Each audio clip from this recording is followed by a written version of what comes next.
All right, and we're going to start with the first presentation. If you are ready, the first pair.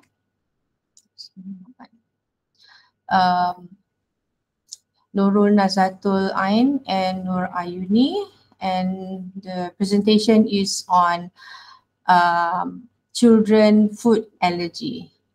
If you are ready, then the floor is yours.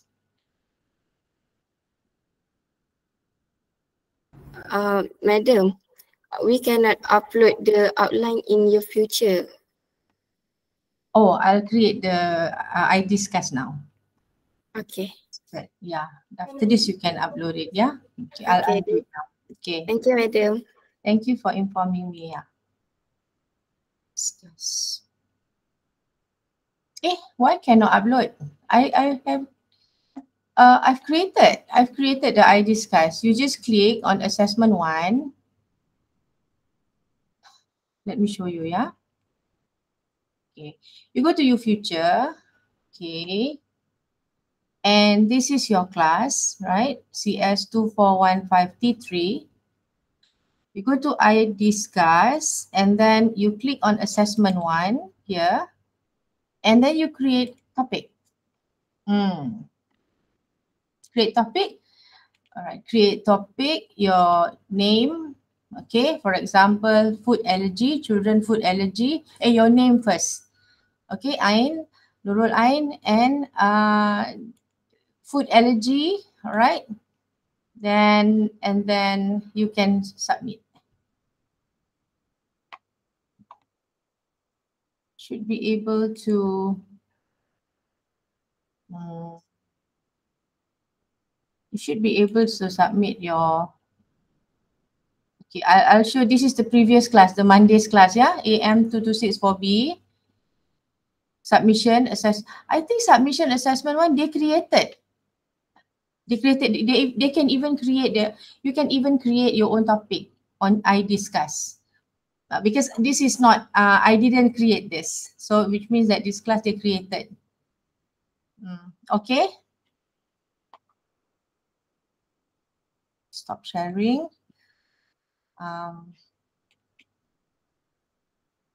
It's okay. Just go ahead with the presentation, and then after your presentation, you can upload your outline. Don't worry. Okay. So if you're ready, floor is yours. You can start your presentation now.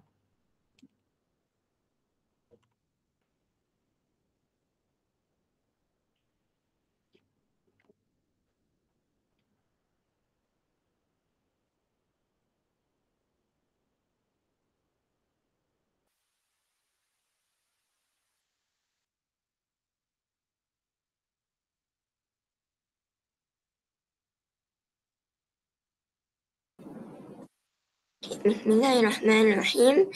Assalamualaikum warahmatullahi wabarakatuh, and very good morning to our respected lecturer.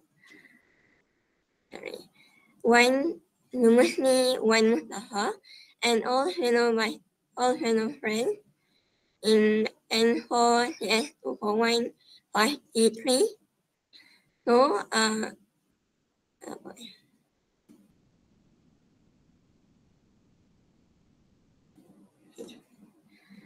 So today, me, Nurul Nazatul Ain Mikni Wafai, and my partner, Nur Ayuni Mikni Wafai, would like to present our topic, which is food allergy among children in Malaysia.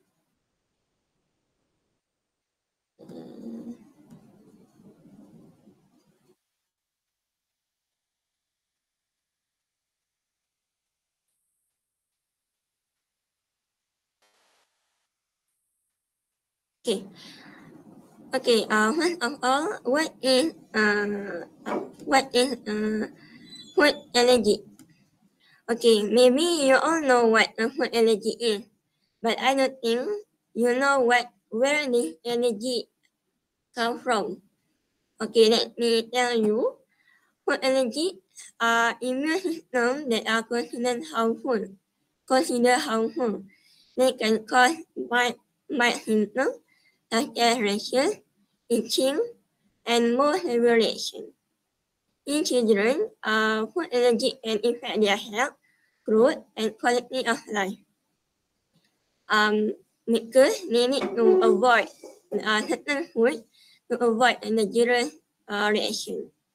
So apart from children, I'm pretty sure adults can also have food allergy, and maybe some of you guys here have food allergy, whether it's a mild, moderate, or severe reaction.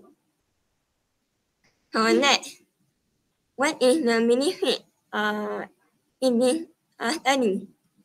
So benefit for this study is raise awareness of common types of food allergy, especially among children, and assist in early detection of food allergy through understanding the symptom experience. So all of you and me as a sister and brother would like should help to protect our children, manage manage children food in our family, so that it can affect their health and cannot change their healthcare setting. So next.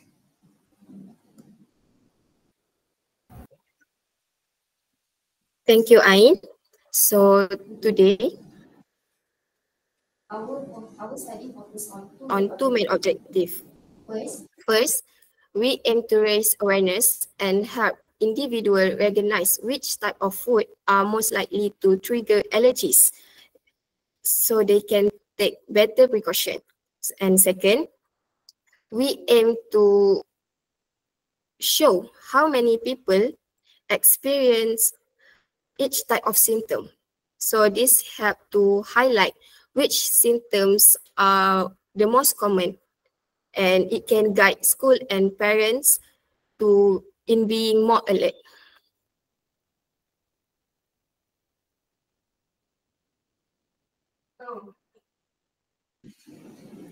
So for the check one, for objective one, so this is the type of food data of types of food allergy among children in Malaysia. So as we can the data, the total of respondents are around 150 children. So we have 9 types of food and various percentage of respondents. So the graph shows a shellfish. The graph shows that shellfish, eggs, and others are the most common food allergens, which is 47%, 45%, and 43%. While peanut, fish, soy, wheat, and peanut are less prevalent, which is 23%, 19%, 17%, 16%, and 11%. So, other category is recommended to ensure safer food practice for young population.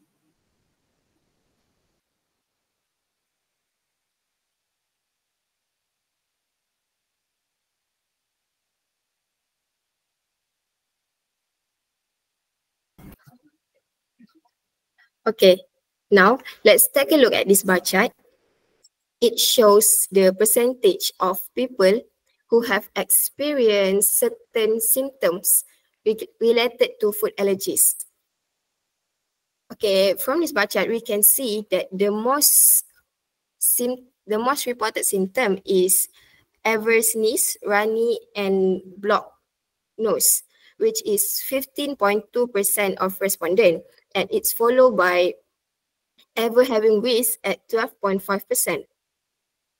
And we can see that the least symptom is itchy rash in the last 6 months. Itchy rash in the last 12 months with 5.6%. And you may notice in this bar chart, the total is greater than 100%. This is because many children may experience more than one symptom. For example, one children can experience eczema and also wheezing. So it show that that's why the percentage is more than 100%. Okay.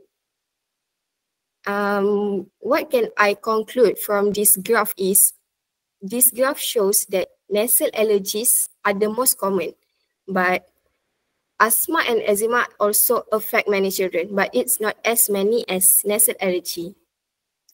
Let me share my personal experience. I have a nephew who are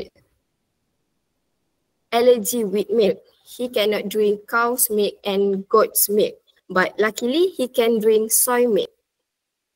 So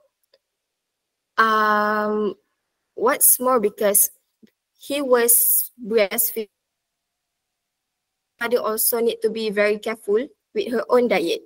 If her mother drinks something related to milk, it can affect the baby too. So this situation, this experience made me realize that food allergies, it's not about one person, but sometimes it can affect a whole family lifestyle.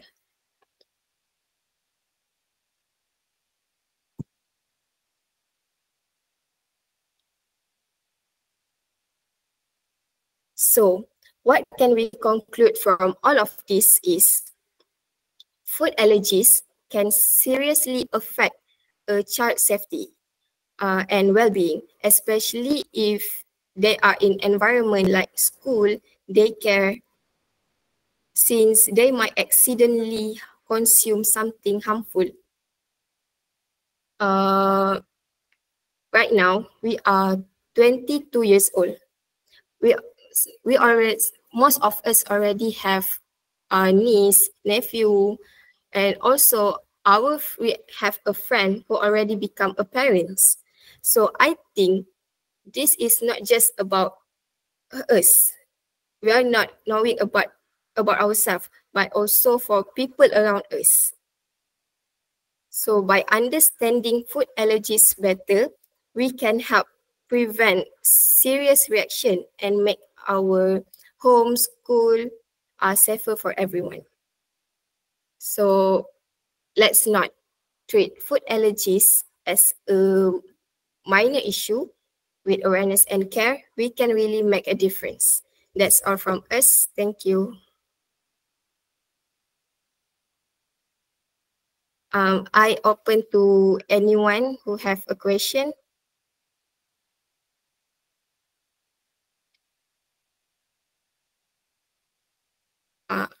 Akila, yes, what's your question? Do you think Malaysia have enough awareness about food allergies?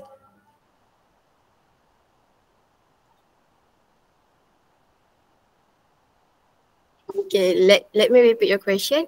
You ask, do we think if Malaysia have enough awareness of food allergy, right? Okay. From what I observe, thank you, Kila, for your question. Okay, from what I observe, people who don't have anyone around them with food allergies, they don't take it seriously. If they buy food, they don't look at the ingredient, what's ingredient in that food. They don't really care. But it's different from people with who have a family or friends with food allergy. They usually take it seriously. They are more careful and more aware about food allergies. So this shows that personal experience really increase awareness. So what can I say is, awareness in Malaysia it's there, it's improving, but I think there is still a lot of room to grow the awareness. Okay, that's it. That's all. So, anyone else have any question?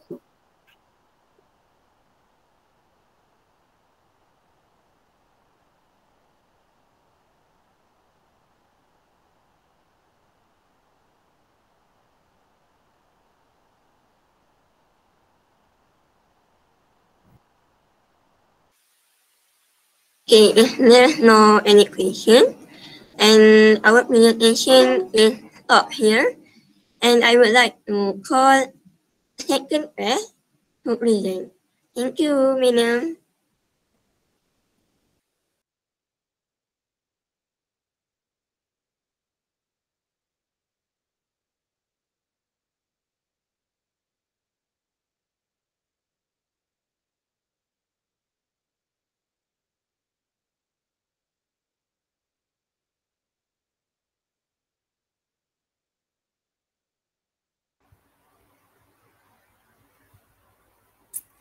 Okay, Assalamualaikum and good morning to my beloved lecturer and my fellow friends. Today we will present about cyberbullying cases by Malaysian students.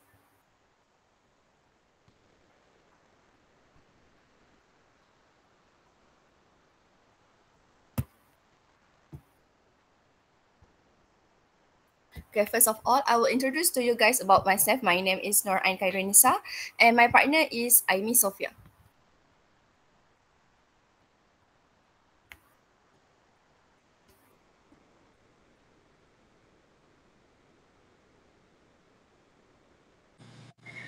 Thank you, Ain, for introducing me. Before we dive deeper into the topic, let us first understand what cyberbullying really is.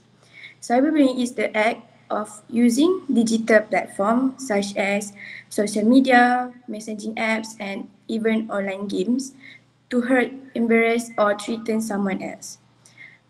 It can include harmful messages, spreading false information, or even excluding someone's online. In Malaysia, this has become more and more common as students who spend time for education, communication, and entertainment. Many of them have experienced or witnessed cyberbullying in some way, and let's be honest, some of us might have seen it too, maybe on Instagram, WhatsApp, or TikTok. So cyberbullying might not leave physical scars, but emotional damage can be really serious. Some students end up feeling anxious, depressed, or even isolated because of what happens online. That's why we need to explore this topic. So for our topic is divided into two purposes. First, we aim to present the trend of cyberbullying cases that have been reported by Malaysian students from years 2015 to 2021. Second, we will examine and compare the main contributing factor to this behavior based on data collected from recent research studies. Okay, for the background of study, we go to the definition of cyberbullying first. Cyberbullying is behavior among students. Cyberbullying is the use of digital platforms such as social media and messaging apps to intimidate, harass, or shame others. This issue also can affect to the students' mental health and academic performance. Next, we also will look to the what is factors influencing cyberbullying behavior among students. This include a lack of dedicated, emotional detachment from family, and loneliness.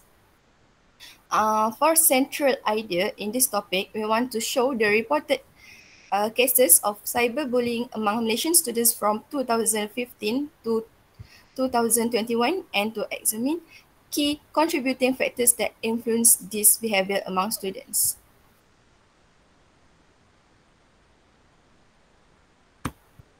Okay, for the first graph is we use a line chart.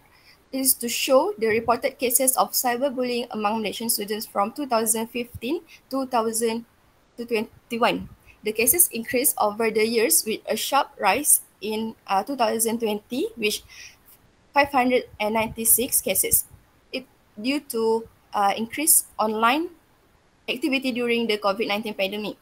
It is so obvious that time we all very active on social media because we could not leave the house. So most of people spend their time posting about their daily routine on social media. So from that, we can detect there are few people that jealous with others' life, then make people not comfortable. In short, they being bullied in online.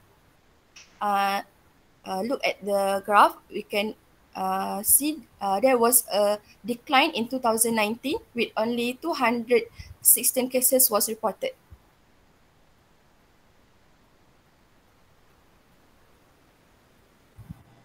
Now let's move on to the second diagram, which is a bar chart displaying the average score of different factors that contribute cyberbullying among students. The data was collected from a UiTM study and highlight three main contributing factors. For the first one is poor netiquette score, the highest at 4.29. This shows that the student who lack digital manners or online ethic are more likely to engage in harmful behavior towards others. The second is the emotional availability of parents score 4.26. This means students who lack emotional support at home are at a higher risk of becoming cyberbullies or victims. Third, loneliness scored 2.89, which still indicates a moderate influence on cyberbullying behavior. So from this chart, we can conclude that the combination of personal behavior and family environment plays a big role in how students interact online. So it is not just about the technology, it's about how we use it and how supported we feel in our real life.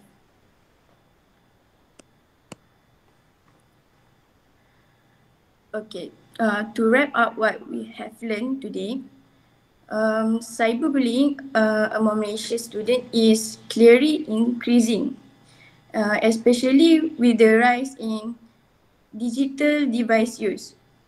Our findings show that the number of cases has steadily increased, peaking in 2020, which correlates with the rise in online activity during the pandemic. The data also reveals the poor netiquette, emotional disconnect from parents, and feeling of loneliness are the main factor influencing this harmful behavior. But there is still hope. We believe that with more awareness, better digital education, and stronger emotional support from families and school, we can reduce cyberbullying. So by teaching students about respect, both online and offline, is a great place to start. Thank you so much for listening. If you have any question, we're happy to answer them now.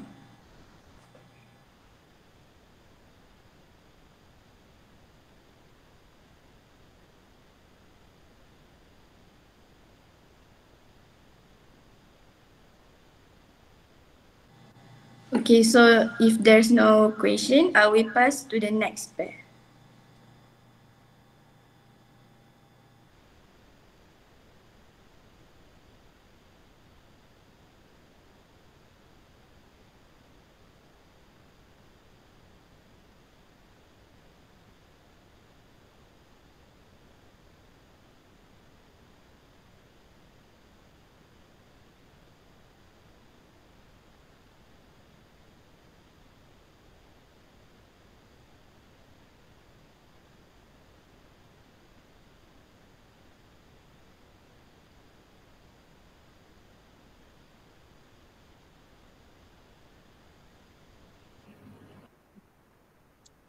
Next pair.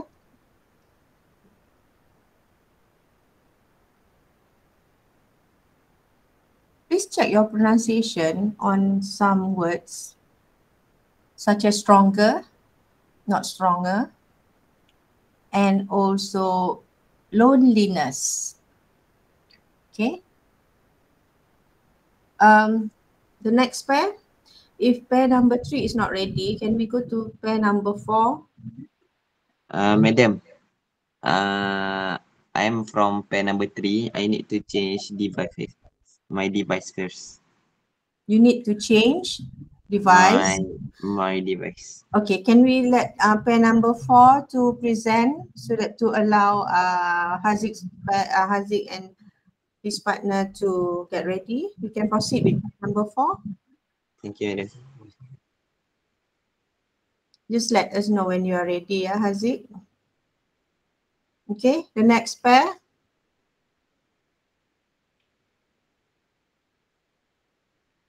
You have a class at 10, right?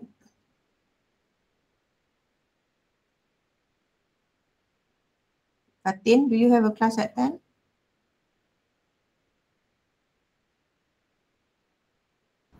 Yes, sorry. You have a class at 10, right? Yes. Where is it? BK. MK FSK. Okay. Akila? Yeah. Go ahead.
Okay, Bismillahirrahmanirrahim. Assalamualaikum warahmatullahi wabarakatuh. Is my slide okay? Yeah. Continue, please. Okay. Bismillahirrahmanirrahim. Assalamualaikum warahmatullahi wabarakatuh. And a very good morning to our lecturers and my fellow friends. Our topic is cosmetics usage pattern by age and product categories. And then let me introduce myself. My name is Nur Akila Shahira binti Solihin and my partner is Nurul Hazwani binti Ibrahim. So the purpose of this presentation is the first one to illustrate the percentage and of purchase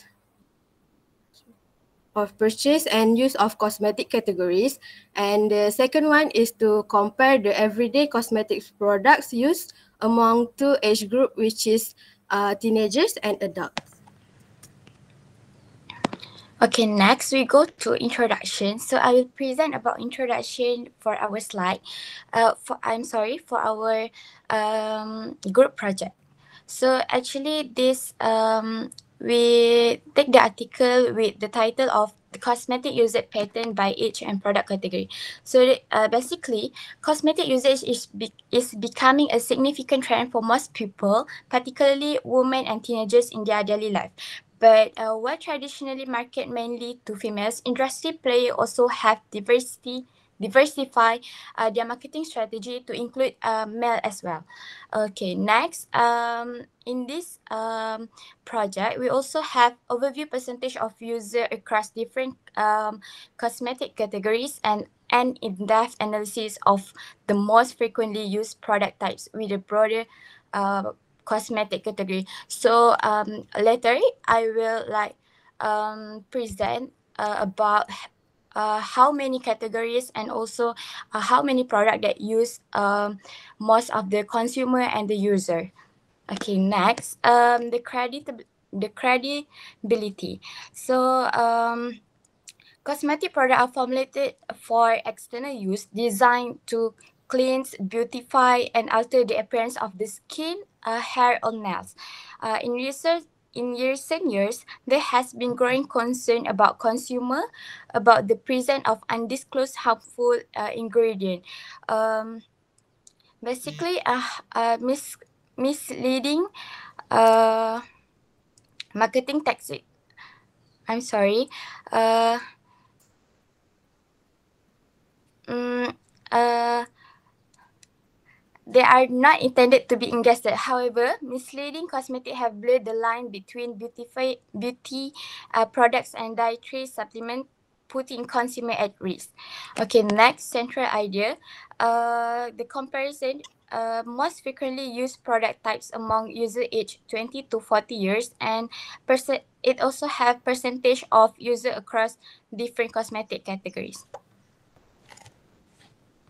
Next, for the background of study, the study from Surya 2021 stated that cosmetics are a category of health and beauty products that are used to care for the face and body, or used to noticeable or change a person's appearance.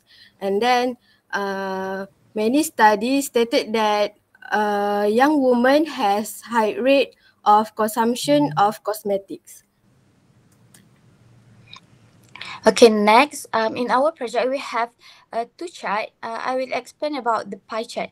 So if you can see here, it has many categories of product that always used by consumer. So it has skincare, hair care, cosmetic, fragrance, men grooming, deodorant, and others. So the highest percentage of cosmetic categories is skincare with 30% users, followed by hair care 25%, cosmetic 50%, fragrance 10%, men's grooming 8%, deodorant 7%, and others with 5%. This means most of the user and consumer always use skincare as their routine. Okay. So next, this bar chart shows that usage of everyday cosmetic products among two age group.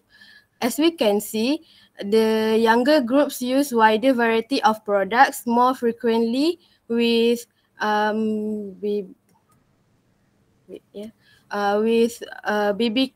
and CC cream. BB and CC creams are the most popular one with the percentage of 62% of youngsters and 52% of adults. And then makeup remover and sunscreen also common among the overall age, among the both groups. And then as we can see, sunscreen, makeup remover and BB cream shows a gap between both groups. And then cosmetics products like lipstick, foundation and mascara is the common between the both group, and while product like eyeliner, concealer and lip gloss are less used, especially by those adult. And then for the conclusion, for the first pie chart, we can see skincare is the most popular cosmetic for overall categories. And then for the bar chart, we can see that younger use a wider variety of everyday cosmetic product compared to adult consumers. This suggests that younger individuals are more engaged in diverse beauty routines, particularly within the skincare and general cosmetic categories. That's all from us. Anyone have questions?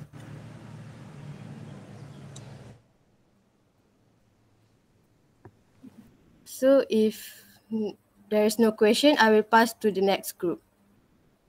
Thank you.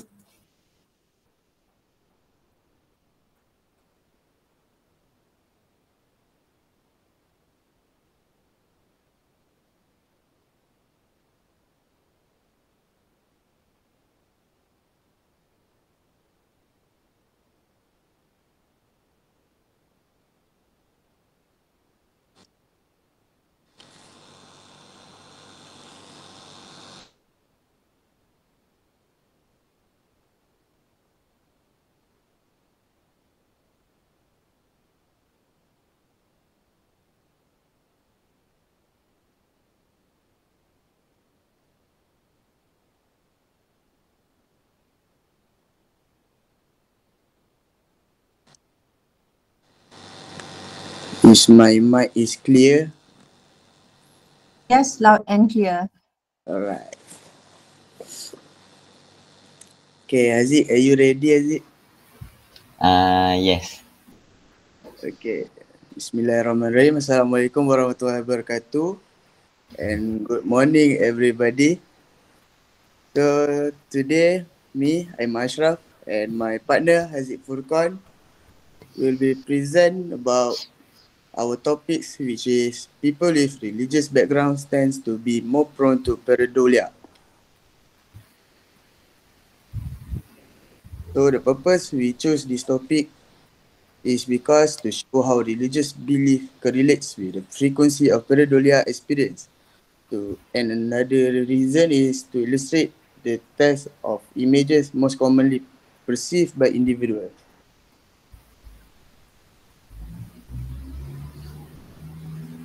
So today we will present on how religious background influence the psychological phenomenon called pareidolia. So do you guys know what is pareidolia? Of course you guys don't know. So pareidolia is tendency for perception that impose a perception so that one identifies an object. So pareidolia is when people perceive familiar patterns like faces or symbols in random stimuli such as clouds or stains.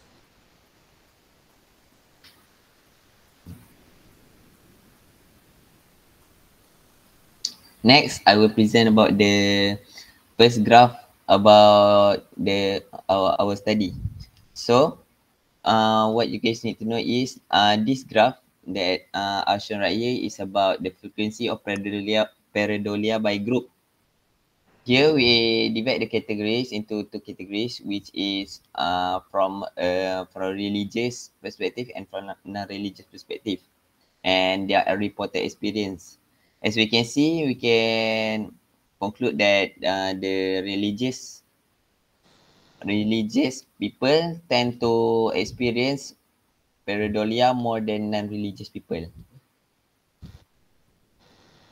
For the next graph, we have a pie chart explaining the types of images seen during pareidolia. Here we can see the highest frequency comes from pareidolia, which involves human faces. This means that the pareidolia that the respondent are experiencing tends to comes in form of human faces. And the lowest percentage comes from other objects besides the human faces, animals, and religious symbols. This means that their pareidolia sometimes comes in form that besides the other categories and rarely occurs among the normal groups. So for conclusion, pareidolia reveals how the human brain seeks meaning in randomness, and this tendency shaped by personal beliefs. Religious individuals are more inclined to perceive spiritual symbols, showing how faith influences even unconscious perceptions. So that's all from us. Thank you. Is there any questions?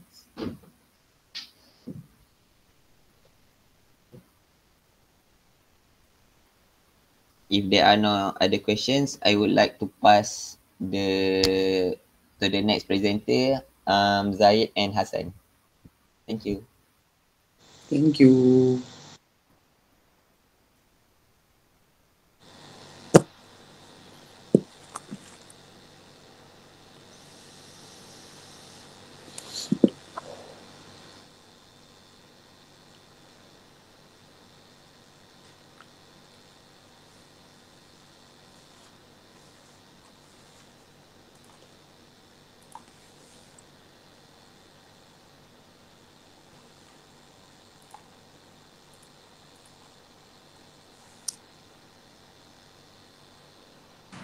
Okay, Assalamualaikum and very good morning. Today me and my friends would like to present about the impact of noise pollution on student concentration. For the purpose of the study is the first one is to assess the level of noise pollution in and around education environments. The second one is to determine the usual cause of noise pollution that impacts students in education environment. Introduction. Noise pollution negatively impacts student concentration by disrupting their ability to focus, understand, and retain information. When there is constant background noise, whether it's traffic, construction, or even loud conversations, it's become harder for students to focus, understand what being taught, and remember what they have learned. Over time, this kind of environment can lead to mental fatigue, increased stress, and a lack of motivation in the classroom. Research indicates that when students are exposed to noise, their attention and comprehension are significantly disrupted. Even moderate background noise can interfere with the ability to follow instruction, process information, and stay engaged in class activities. This disruption is particularly problematic during tasks that require sustained concentration, such as reading, writing, and problem solving.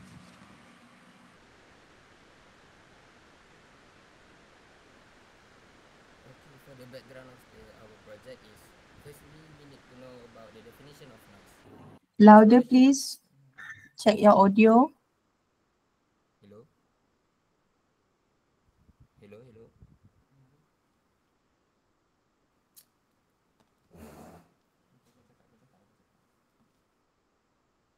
Hello, hello. Madam, do you hear my voice? Now it's loud and clear. Loud and clear. Okay, first, for our background of project, we need to know our definition of noise pollution. So the noise pollution refers to the presence of excessive, unpleasant, or harmful sound in the environment that interfere with normal activities. These sounds are often man-made and persistent. So for the type of noise pollution, there are a lot of types, include transportation, industrial, residential, community, occupational, and environmental noise. And how it affects on human health and environment. Noise doesn't just annoy people, it causes real harm. It can lead to hearing loss, stress, sleep disturbance, and cardiovascular problems. Animals are also affected, with noise interfering with their communication, mating, and migration patterns. Okay, for the central idea is we want to examine how ambient noise like construction, traffic, and classroom chatter affects students' concentration in class. Okay, as you can see, there is 4 pie chart. For the first pie chart is perception of student in school environment. So 95% of students say that environment in school is noisy.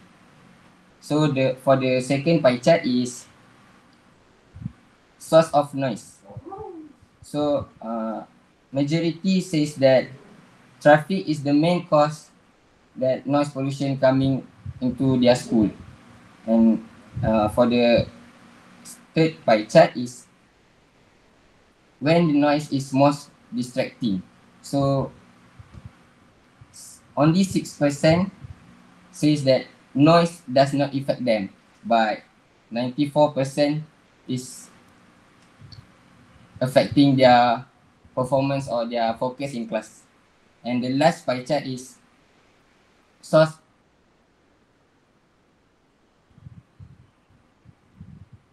Okay, and the last pie chart is the source of the noise pollution coming inside of school or outside of school.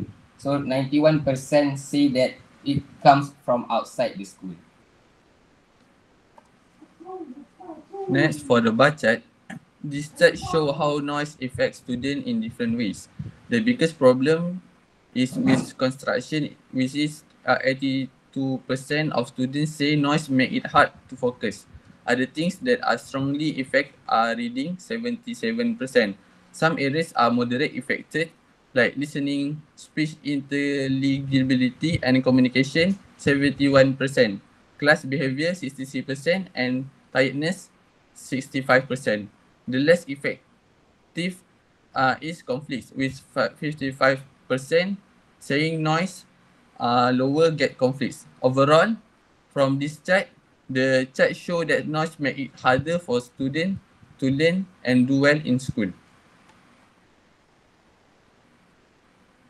So for the conclusion, high noise level affects student concentration, and noise lowers confidence and may cause some students to skip classes. That's all from us. Thank you. We would like to call next pair, Zaim and Izati.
Okay, test. Assalamualaikum.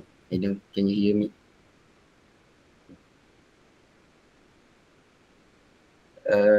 Sorry, madam. May I ask how actually I want to present in entire screen? You already share your screen. You can continue with your presentation now. Just you can start now. Izati, are you there? Izati? Are you the first presenter? Are you going to present first, followed by Izati? No, Izati first. Izati first. Okay, she's in. Sorry. Izati, you can continue. You can start now. Zaid, a second.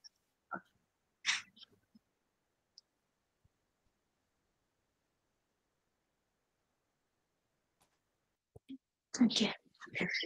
Assalamualaikum, very good to Madam Dr. and all my friends. So today I will be presenting about the impact of COVID-19 on students' mental health. So my name is Lorang Izati Abdul Rahman, partner Muhammad Zaid. So the first one,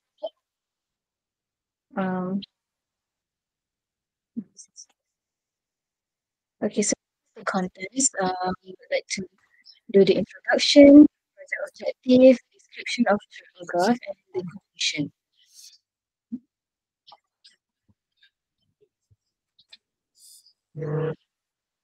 So the introduction.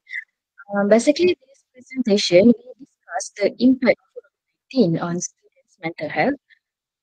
It focuses on issues such as anxiety, depression, and academic progression.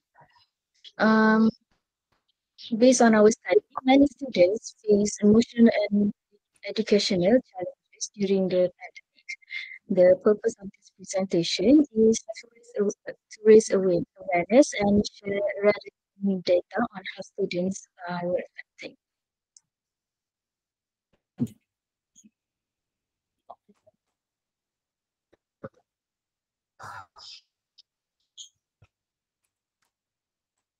So our project objective, we got two together. The first one is to identify the total number of cases for anxiety and depression among students. And the second one is to demonstrate the impact of COVID-19 about students.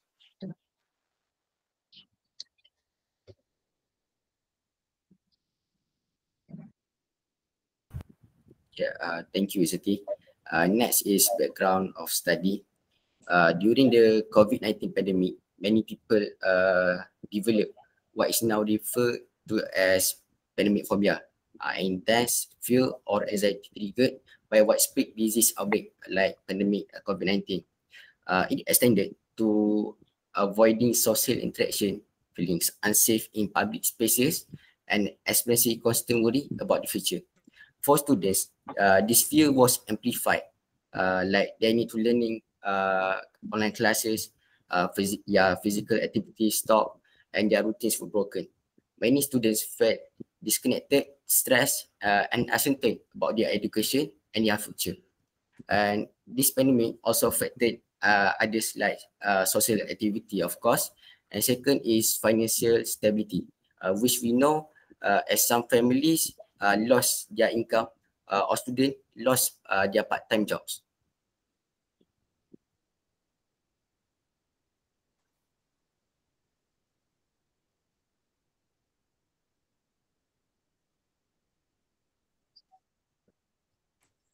Okay, so here we got two charts, which is bar chart and pie chart. So I will be presenting the bar chart first. So the first one is the prevalence of different levels of anxiety during the wave of COVID-19. So here, based on data, just 56.4% students did not experience anxiety. About 34.1% had mild to moderate anxiety, and almost 9% suffered from severe anxiety. So in short, while more than half were unaffected, a large number of students still face mental health challenges during the pandemic. And then the second one,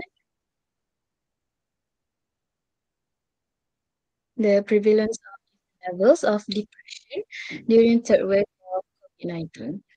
So the percentage of responding by level of depression during the third wave in Malaysia, result found that almost 1/4, which is 25.1% of the respondents reported severe depression, and and more than one, 22.7% reported moderately severe depression during the third wave. So, in conclusion, this means that nearly half of the respondents were deeply affected emotionally during this period.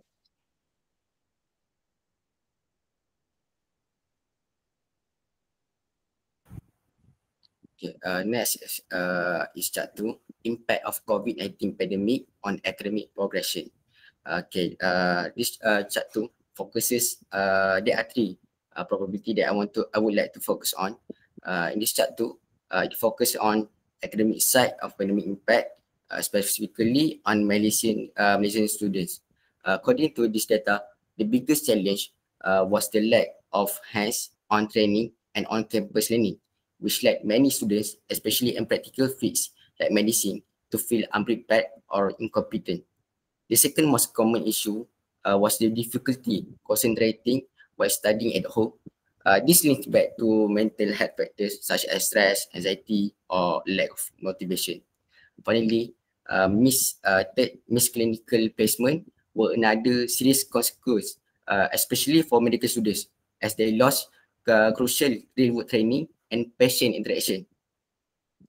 So if we compare the chart 1 and chart 2, we can see a clear connection.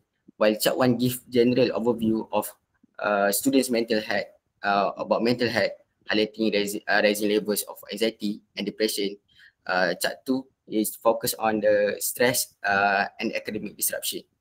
The emotional pressure seen in chart 1 can be partly explained by the academic struggles shown in chart 2.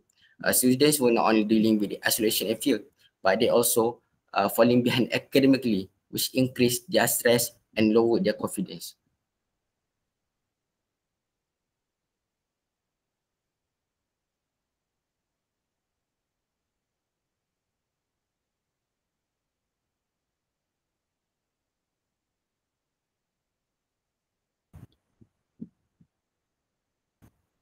Mike.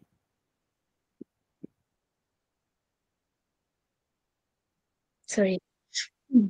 I guess we can conclude from our study. COVID-19 has a strong psychological effect with students. Many struggle with anxiety and depression during the pandemic, like we mentioned just now. And then the second is their academic progression was severely disrupted, especially when online learning and the lack of in-person classes made it hard to keep up. And then the last one is this issue shows that we need better support system to help students cope with both mental health and education challenges. So that's all from us. Thank you. Is there any question?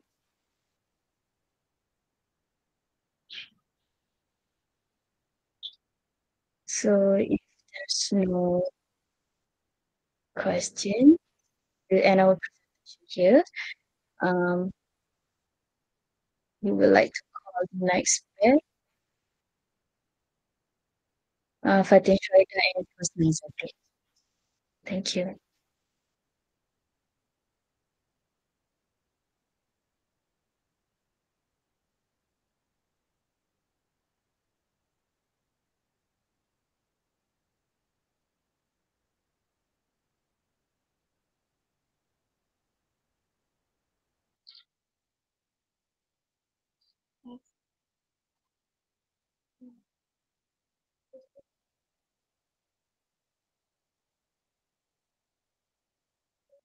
Assalamualaikum. Is my voice clear?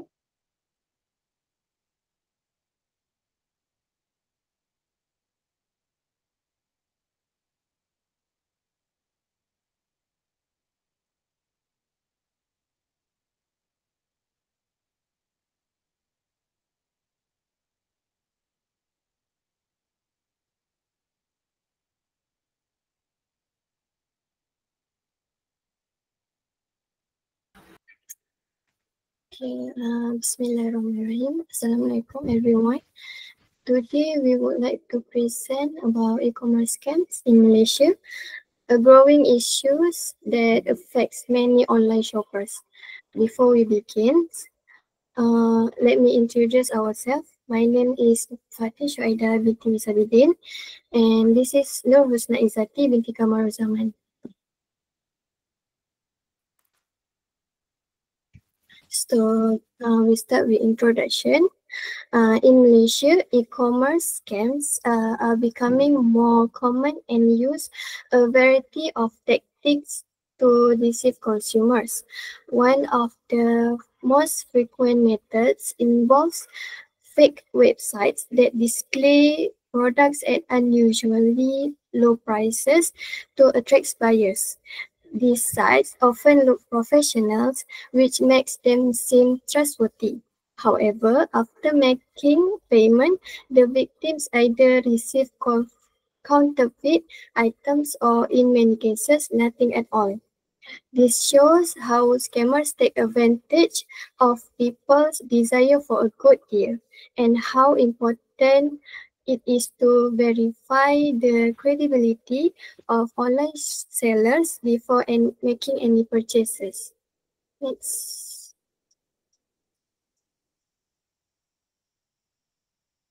Okay, next, background of topic. Our topic is all about the e-commerce crime in Malaysia. Therefore, maybe some of you guys didn't know what is the meaning of scam and what is the meaning of e-commerce. So, what is scam? Scam is a dishonest plan for making money or getting an advantage, especially one that involves tricking people. And what is e-commerce? E is stand for electronic commerce, is the buying and selling of goods and services or the transmitting of funds or data over an electronic network, primarily the internet. Maybe because of the after COVID-19, most of the consumers like to buying goods and services online. Therefore, there will be increase in the online crime in Malaysia. Next.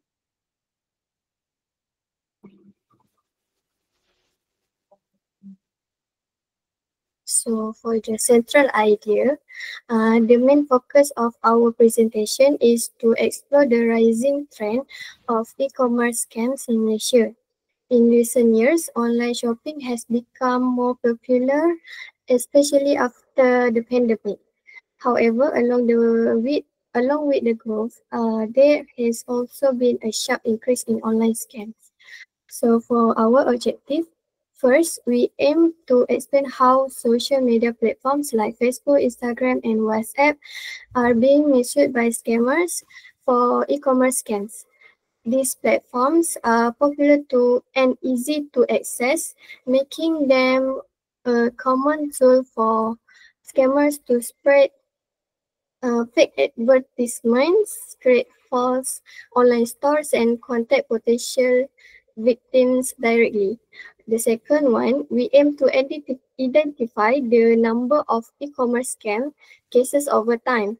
By looking at the official statistics and reports, we can better understand how serious this problem has become in Malaysia and why awareness is so important. So this is our first graph, which is e-commerce crime cases involve media platforms such as Facebook, Mudah.my, Carousel, WhatsApp, Instagram, social web, eBay, email, and WeChat. These platforms are widely used for buying and selling currently and often without the security measures provided.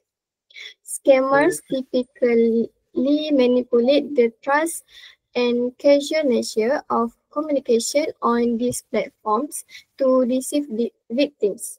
And most scammers use social media platforms to commit e-commerce scam for several reasons, including the platform's broad reach, the low operating cost, and lastly, the habits of users who are often associated with them.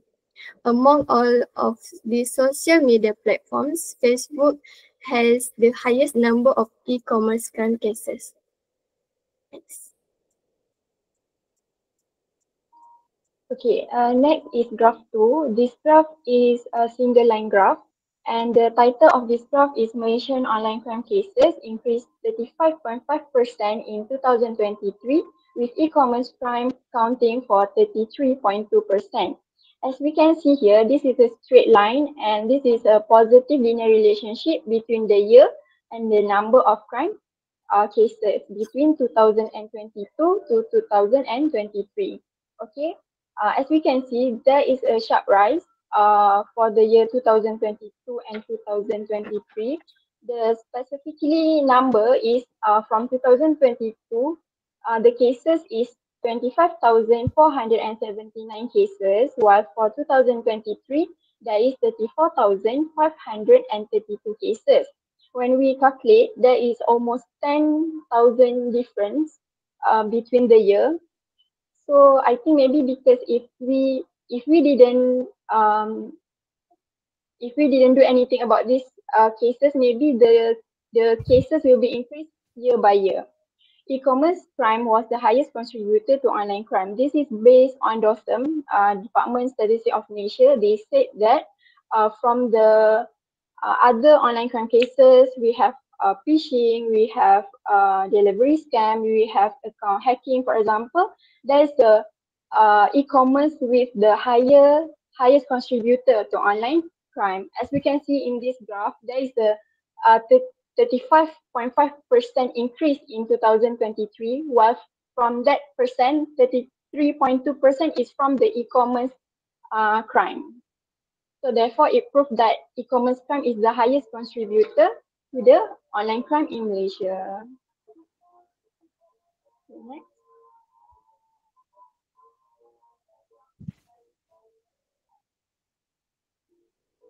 Okay, for the conclusion, the government must play a crucial role in combating the rising threat of e-commerce scam in Malaysia. For example, they can do strengthening cybersecurity policies. They can do enforcing stricter regulation and implementing public awareness.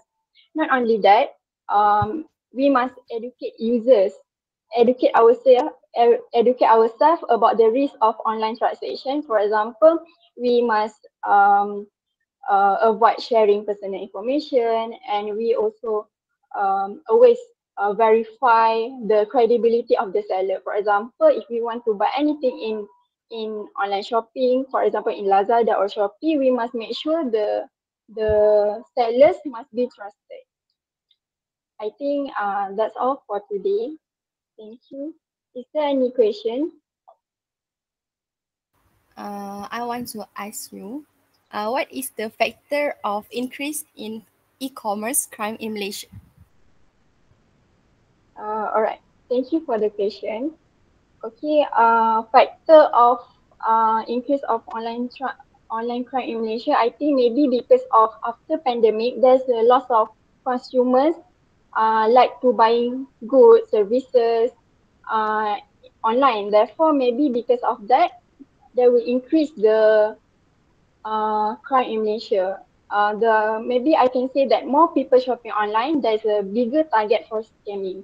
And not only that, maybe the other factor is because of the lack of regulation, and also maybe because of the weak of cybersecurity measure. For example, maybe seller not use strong security system, and maybe that is the factor of increase of online crime in Malaysia.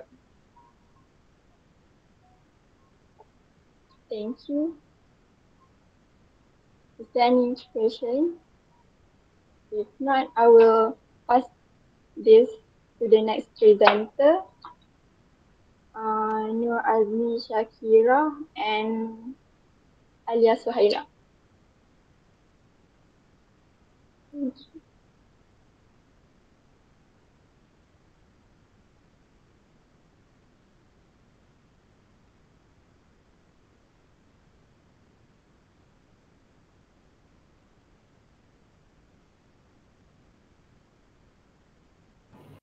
Is this the last pair, the last presentation?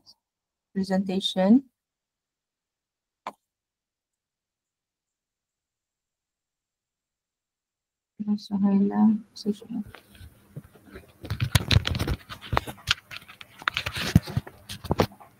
are you the last pair, Azni? No, madam. There's one more, last one. Yes. Okay. You are the second last then? I think we are the third last. Third last. There's two more. Okay, go ahead. Okay. Assalamualaikum and a very good morning to my friends and madam. So today, my friends Alia Suhaila and I, Azmi Shakira, will be presenting about the influence of socioeconomic status on academic achievement among university students. Next.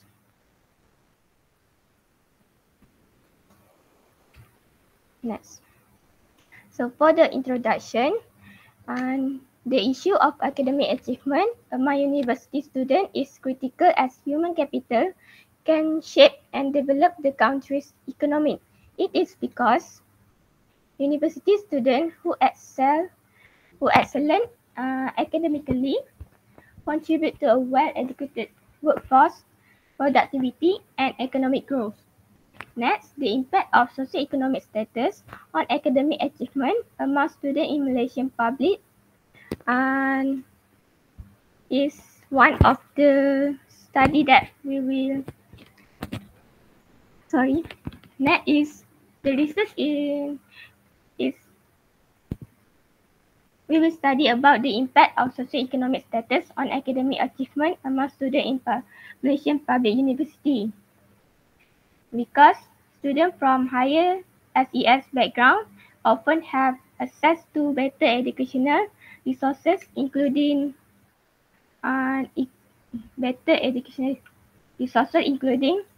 private tutoring and conducive study environment. Next.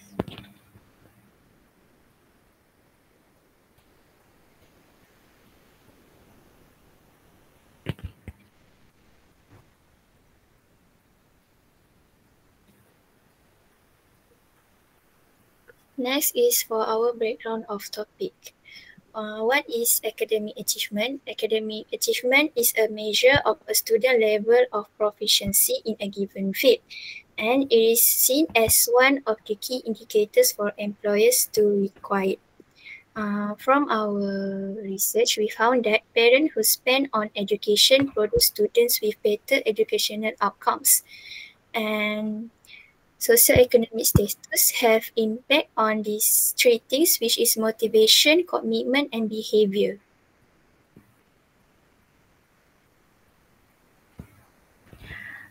For the central idea, socioeconomic status does have an impact on student academic achievement, but mostly students are not affected. Therefore, this research seeks to explore the socioeconomic elements that impact student academic achievement. These elements are book at home educational resources, cultural possession, wealth possession, educational level, and occupational status that will be shown in the bar chart later. Next. So the purpose of the study are to show the percentage of students affected by socioeconomic status in their academic achievement and to identify different aspects of socioeconomic status SES affect academic achievement. Next, for our credibility, from my experience during my study at university, I noticed two of my classmates with a different level of access to educational resources.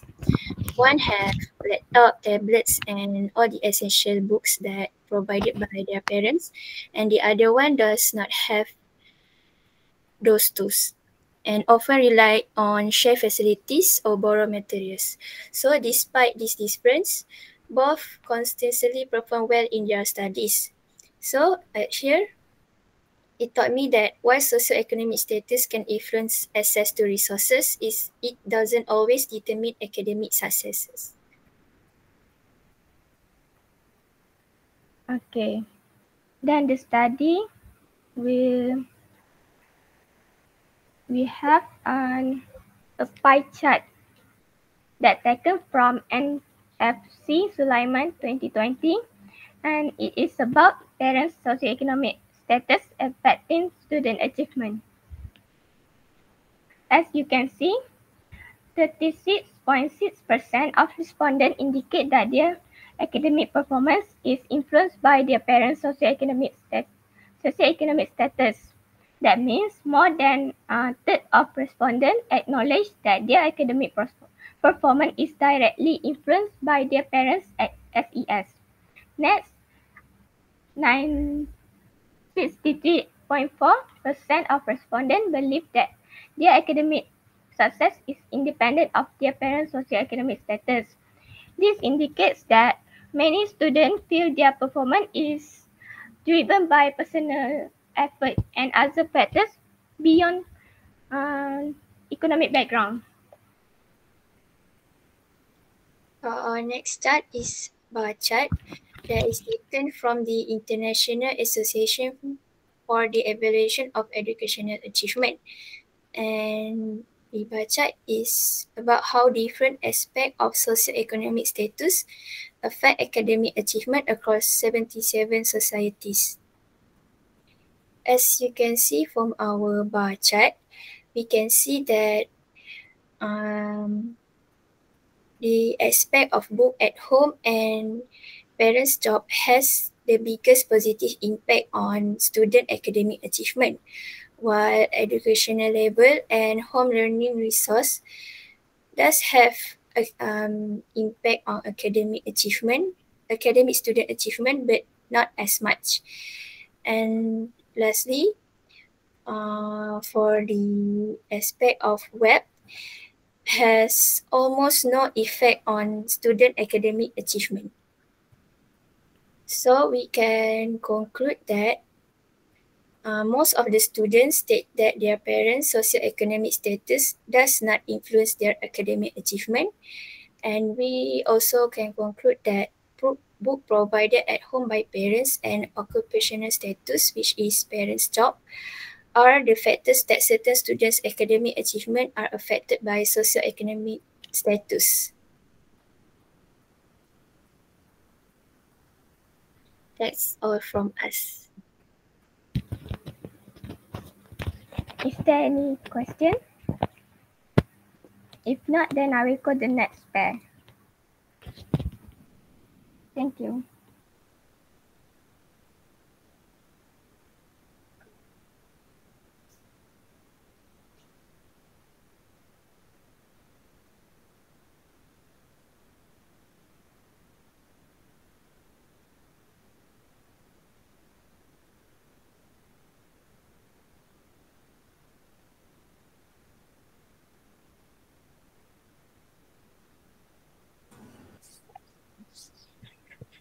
Next pair.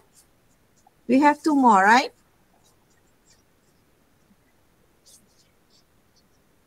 Yes, Major. Yeah, hurry up. You have another class at 10. You need time to go to the next class.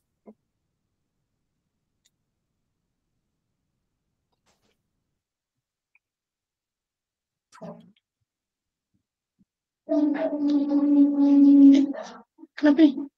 Okay.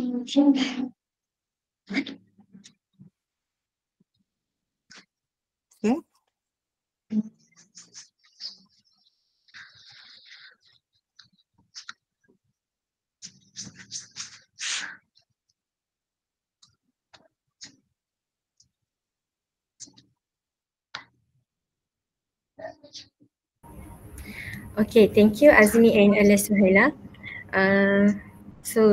Assalamualaikum and very good morning to everyone. So today me and my partner want to present about the effect of salary towards mental health in Malaysia. First of all, I want to introduce myself. My name is Tizaliha Najah binti Abdul Halim. And my name is Nur Sahila binti Muhammad Karbin. Okay, for introduction, the study explores how the amount of money a person earns from their job, also known as their salary, can affect their mental health. Salary is such a big role in a person's life because it helps them meet their basic needs like food, housing, healthcare, and much more. When a person earns enough, they may feel more secure, less stressed, and more satisfied with their life. On the other hand, if someone earns too little, it can lead to constant stress, anxiety, or maybe even depression. The study aims to show that salary is it's not just about money, it also have a deep impact on how people feel, think, live, and their mental health also. For the background of study, in Malaysia, many people faces financial stress due to low and unstable monthly income, especially those in the range of B40 and M40 groups. This financial pressure can lead to mental health issues like stress, anxiety, and depression. When income is limited, it affects not only daily needs, but also person's sense of security and well-being. So by understanding how income levels influence the mental health, we can help find better ways to support those who are struggling. So for description of graph, Okay, as you guys can see, it shows the percentage of nations who have mental health problems based on their monthly income. So, first of all, people who earn 1,999 ringgit and below have the highest rate of mental health problems at 31.7%. Next, people who earn salary between 4,000 to 5,999 ringgit shows a lower rate at 27.65%, and it reached the lowest point at 26.5% for people earning between 6,000 and 2,999 ringgit.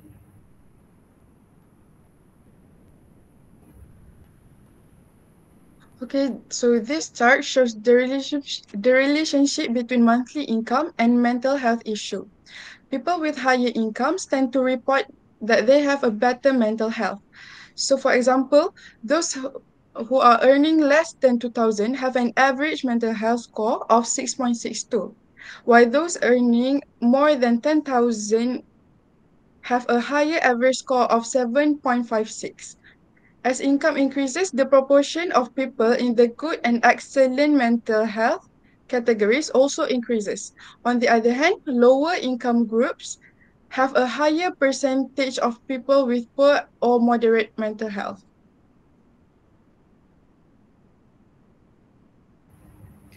So, in conclusion, this study shows that salary has a strong effect on a person's mental health.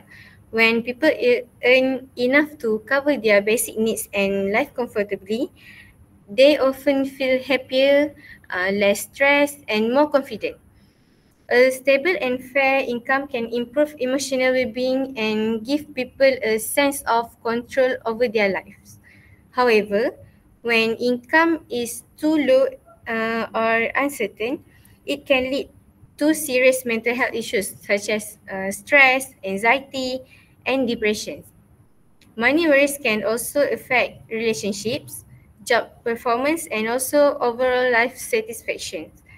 That's why it is important for employers, governments, and society to understand this issue and find ways to support people who fair pay mental health care and financial education. That's all from us. Anyone have a question? I have question. Is the family who has high income also affect the mental health? Okay, so highlight, can you back to the first graph? Okay, as you guys can see, this graph shows that low income is linked to more mental health struggles, but it also reminds us that even people with higher incomes can face mental health challenge, but maybe on the other challenge, not on the challenge of money. So maybe from work pressure or other personal issues.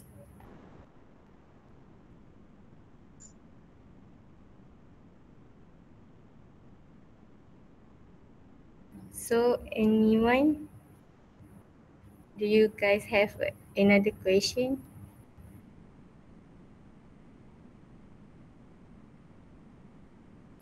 So I think that's all from us. Thank you. Thank you.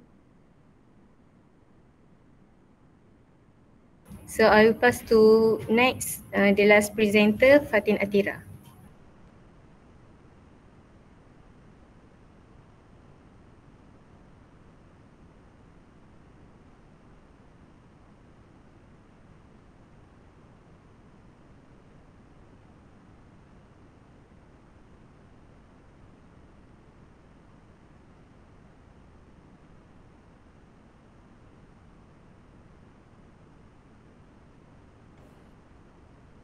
Fatin Atira, are you ready? Sekejap, madam. Wait for a while.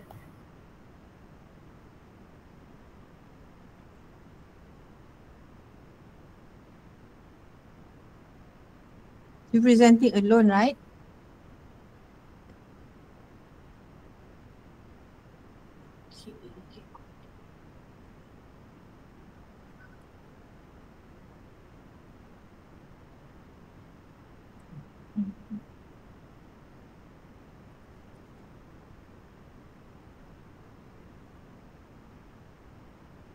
Audio, unmute yourself.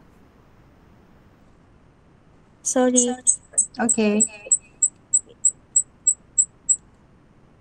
Hi and Assalamualaikum. My name is Nurfatia Atira binti Muhammad Uzaiman, and today I will be representing about a study entitled A Need of Help Bipolar Disorder.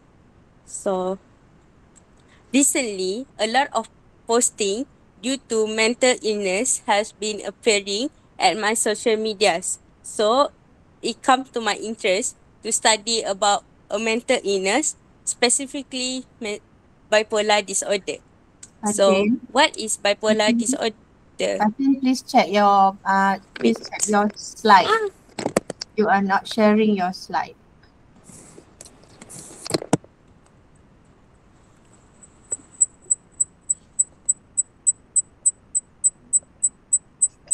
Wait.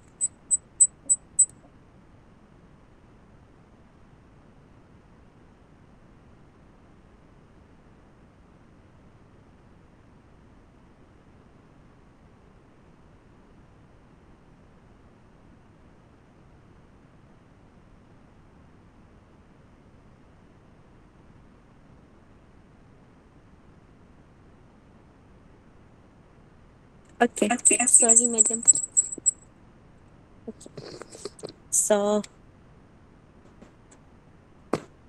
what is bipolar disorder? Bipolar disorder is actually a complex set of severe and chronic disorder that consists of bipolar disorder 1 and bipolar disorder 2. Bipolar disorder 1 is when there is such a presence of syndrome and manic episode. Meanwhile, bipolar disorder type 2 is when there is a presence of syndrome, hypomanic episode, and a major depressive episode.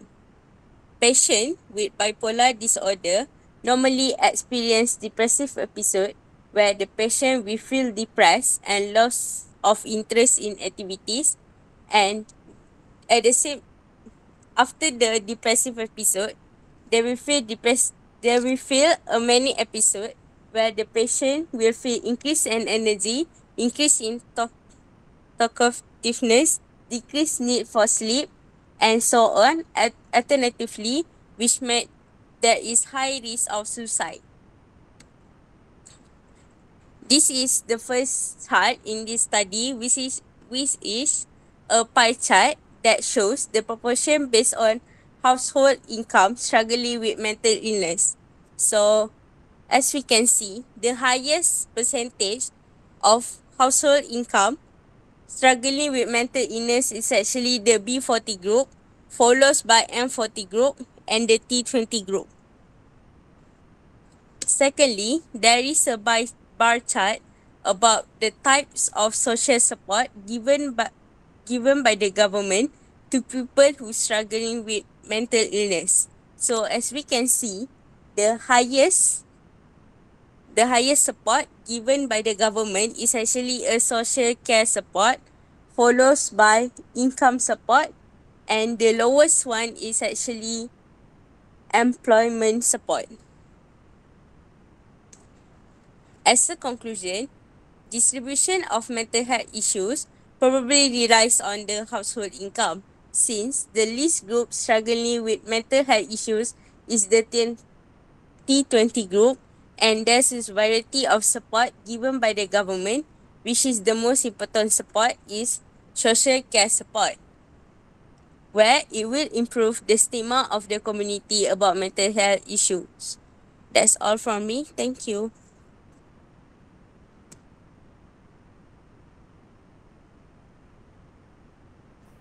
wraps up our presentation for today, right? Thank you everybody for your time and your attention. So let's end our class today with the recitation of Tasbih Para and Surah Al-As.